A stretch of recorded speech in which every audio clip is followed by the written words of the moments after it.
Professor Richard Scolyer, Australian of the Year, welcome to the podcast. Thank you so much for joining us today.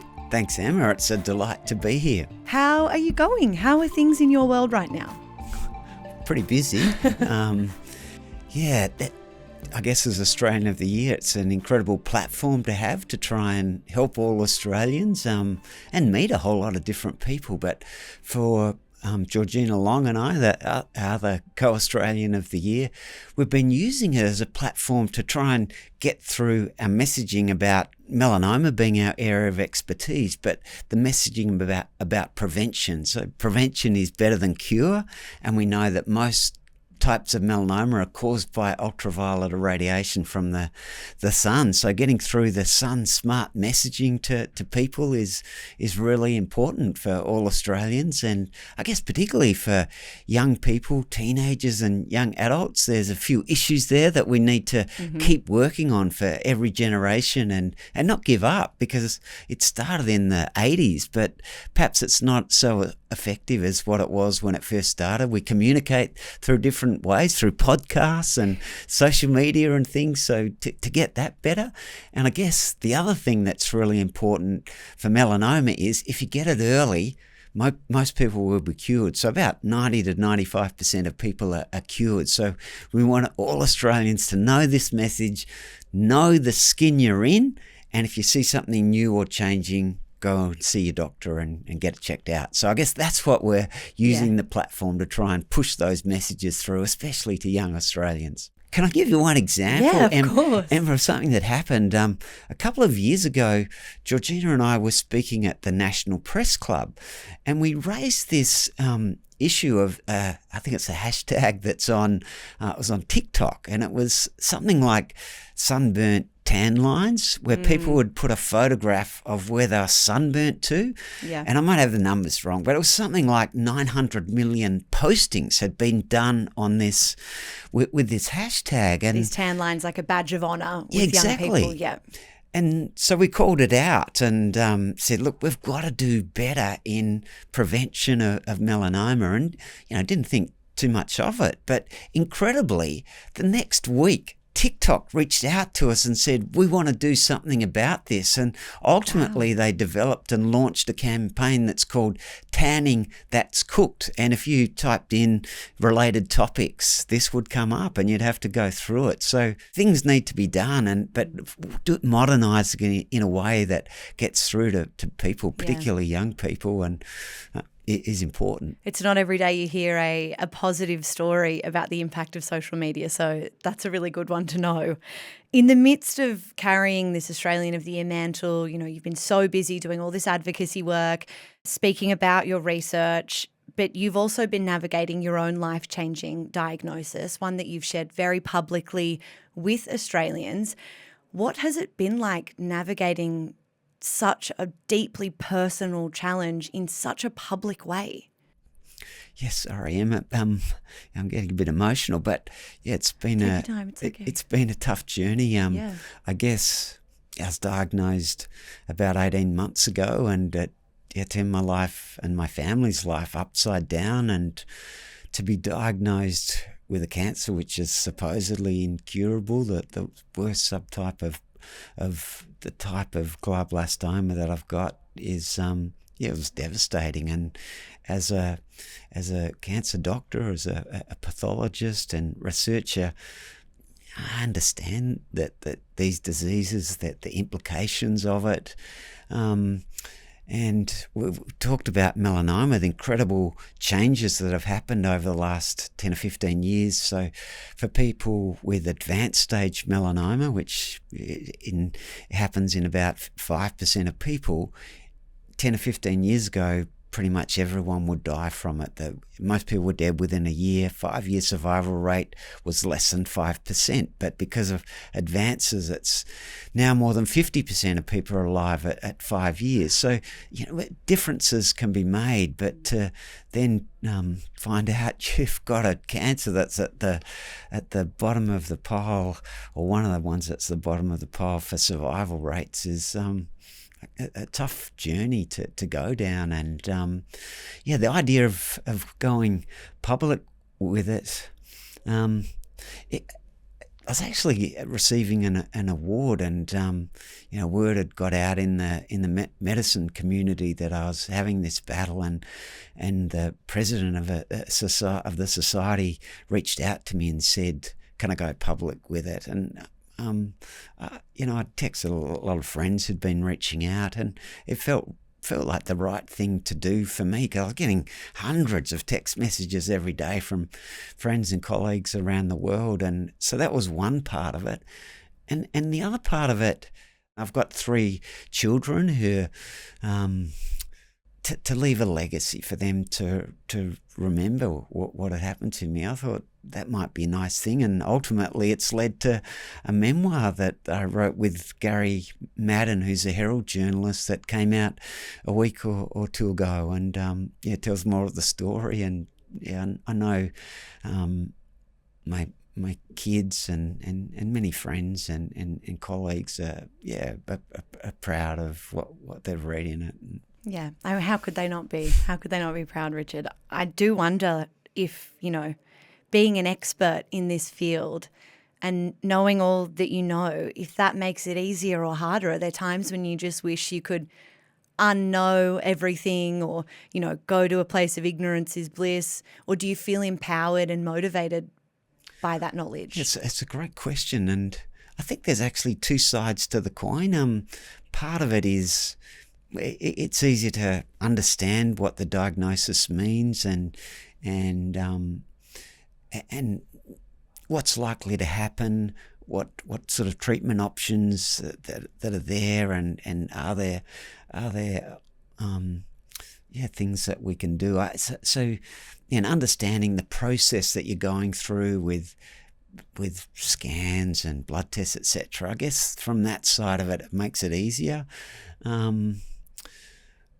Emotionally, it's different for everyone, but at times it's definitely something that I've found tough to cope with. That I love my life, every part of it, and to be able to participate in some parts of it is a downer. But I mean, when I think about it, there's many other patients who are suffering a lot more than what I am at present with my cancer. So I can't complain. I think you can. I'll give you permission to complain. I think the whole of Australia would give you permission to complain. On a more positive note, though, you've undergone a new treatment based on your own melanoma research. Can you tell us a little bit about that? Yeah, to put it in context, to do anything in life, you need a great team of people that work together, and that's how you achieve more and really make things happen. And that's certainly what's happened for the treatment that I've had. And in fact, I was actually lucky that I was in Poland, and we had trouble getting back, and I think Georgina had an opportunity to think more about it, and she was the one who proposed, do you want to, I say have a crack, but they're not her words, but with this treatment that we call neoadjuvant combination immunotherapy, which for me, that was a great opportunity, and that was something that we could do. And this is bread and butter for our team. This is what we've done in melanoma and some other cancers. So that for me, that was something that I wanted to contribute, that the team wanted to contribute to see if we could make a difference. And the sort of cancer that I've got is called glioblastoma, and it's a type of tumor that has like tree roots or tentacles that extend out much throughout your brain. And you can see some of it on X-ray where it's denser, but you can't see the edges of it. And even the surgeon can't tell where it stops when they do surgery on you. And it's virtually impossible to remove or treat all of the tumor. And that's why chemotherapy has been instigated and was used in a clinical trial about 20 years ago. And it was shown for the subtype of brain cancer that I've got, it doubles your survival rate. And for another type of glioblastoma, it triples the survival rate. So there's benefits in going down that route. But with immunotherapy, the idea is you're trying to stimulate the body's immune system to be able to recognize the cancer cells and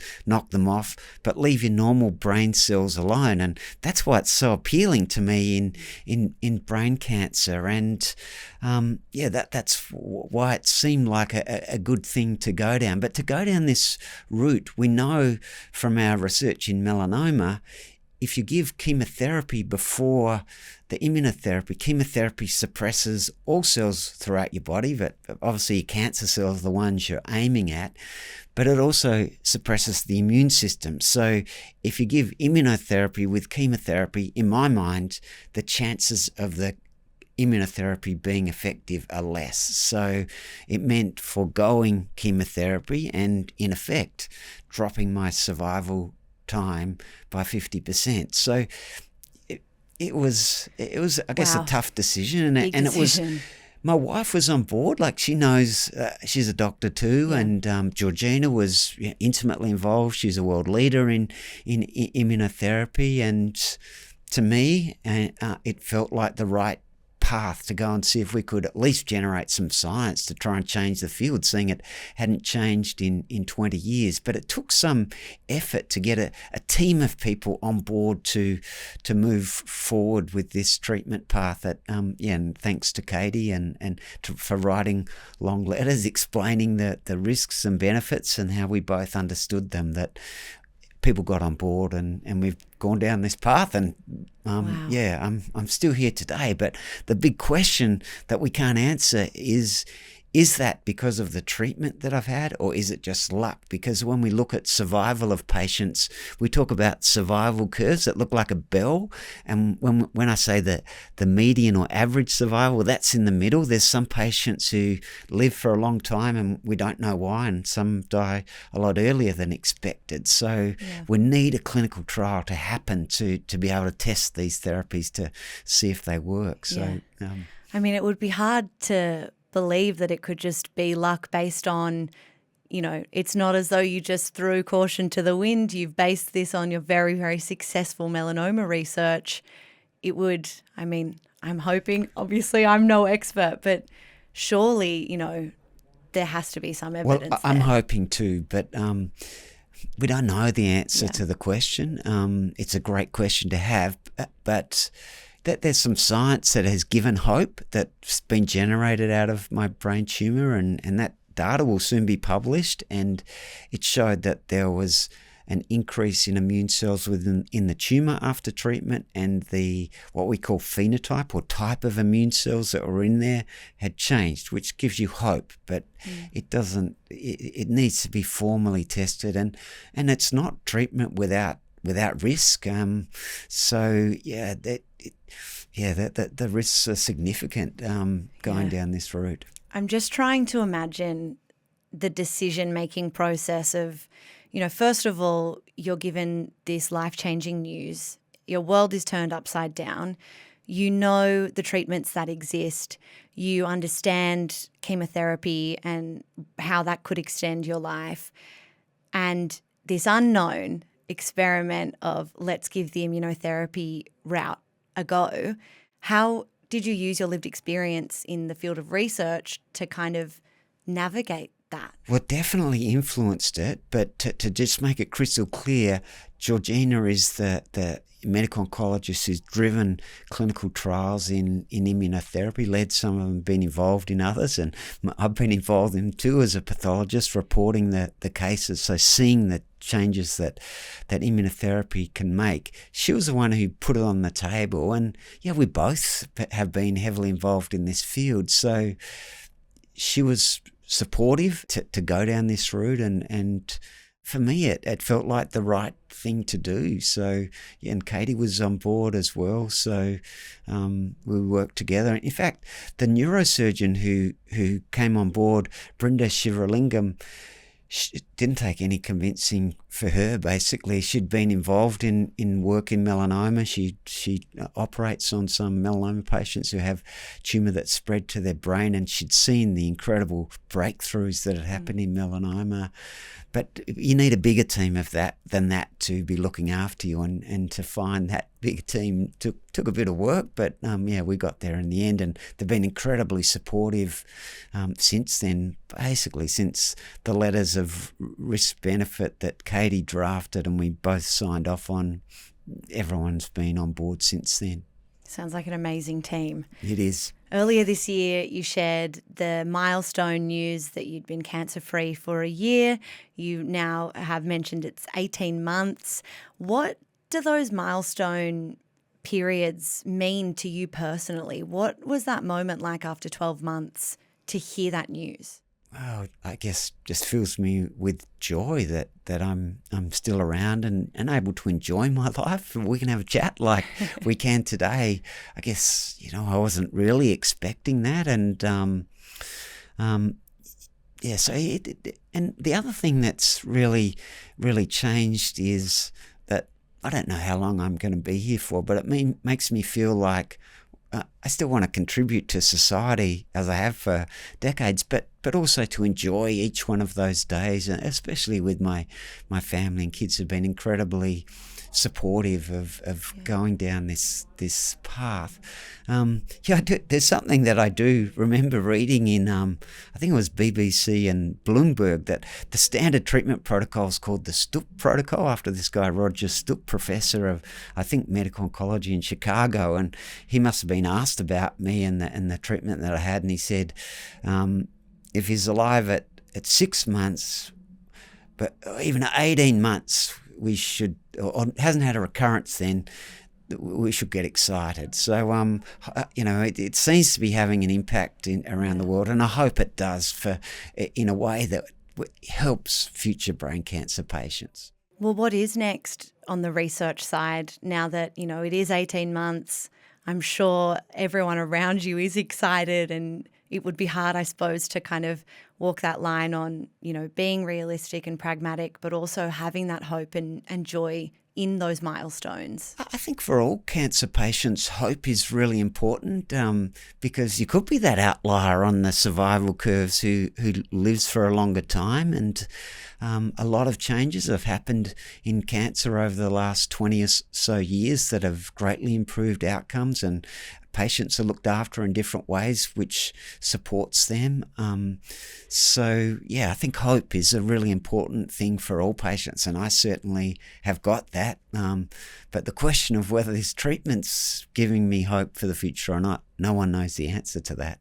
And for your ongoing treatment, are you doing anything day to day? Is it just that, you're keeping up scans and health checks? Yeah, so the immunotherapy I had 14 doses all up, and to be honest, the thing that Georgina started me on was what's called triple dose combination immunotherapy, and I think that's something that hasn't been used on many cancer patients ever. I think just recently some data was presented on 51 melanoma patients who'd had that, and I think roughly half of them had side effects after one dose and had to stop. And I've ended up having 14 doses, not all 3 drugs together each time, but I think there's a combination of reasons why I've been able to get that far. Part of it is Georgina's skill as a medical oncologist, helping patients with immunotherapy, but part of it's just luck that for whatever reason your body's normal organs don't have cross-reacting things which your immune system will attack. So, I feel fortunate in a way, but that's all stopped now. Yeah. I've also been on a personalised anti-cancer vaccination to, again, try and stimulate the immune system to fight the cancer, and I've got one more dose of that in a few weeks' time. And then as far as the treatment of my tumour goes, until it recurs, we'll sit tight. one of the complications of treatment is that you have epileptic seizures, and at some stage I've had, I think, about 20 a day, but I'm on a whole series of drugs to maintain things, and we're on a good mix at present, so things are stable and doing How fine. do you look after yourself when you are sitting tight? To use your own words, you could be, feeling well, the scans are showing positive signs, but mentally, how do you face the challenge of trying to enjoy the most out of every day without feeling like, there could be a shadow behind you about to creep in and change things? That must be extremely hard to navigate. Wow, you've worded that so incredibly well, Emma. That certainly are my feelings, and I don't think I could have been as said that as well as you. It's absolutely true. Don't worry, Richard, you can do about everything else better than me, and then some. well, for me, the things that I find support me are my family, I like exercising. I find that takes my mind off things, and you develop friendships with people who you wouldn't normally get a chance to cross paths with. So I like doing that, and I like working. I like doing research. But to be honest, how I can do my work now is not the same as what it was before, and I definitely miss that and the interactions that I'd normally have with colleagues, who are also my dear and close friends. So yeah, it is a tough journey. What about your family? What does family life look like at the moment? How do you guys spend time together? What do you enjoy doing? Well, all different things. I mean, one was the start of this year, we've got a pet for the first time, and I've actually been the anti-pet person in the. It's always Dad who's anti-pet in the family, partly because I love going on holidays with the family. But anyway, so we've got a pet called Cha-Cha that everyone in a small dog, and beautiful. The family absolutely adores him, and he's a great addition to our life. What's next? If we caught up in a year or two from now, back here in this studio, what do you want to be telling me that you've done? Well, first of all, I hope I am here at that time and I can come back. But I think ultimately it's doing things with my family is going to be my biggest driver over the next period of time. I'm still going to keep working and contributing. I do enjoy doing that. I'm proud of the team of people that I work with, and also the mentoring of staff as they come through the ranks, because if you want to make a difference, you in the future, you've got to assist people in what they're doing. But obviously that's important for your own kids as well, to try and be there and feel their love, and you give it back to them and have fun. Well, Richard, they are lucky to have you, and we are so lucky to have had you as Australian of the Year this year. Thank you for everything that you do and everything you are continuing to do for so many people here in Australia and around the world. Thank you so much for joining us today. Thanks so much, Emma.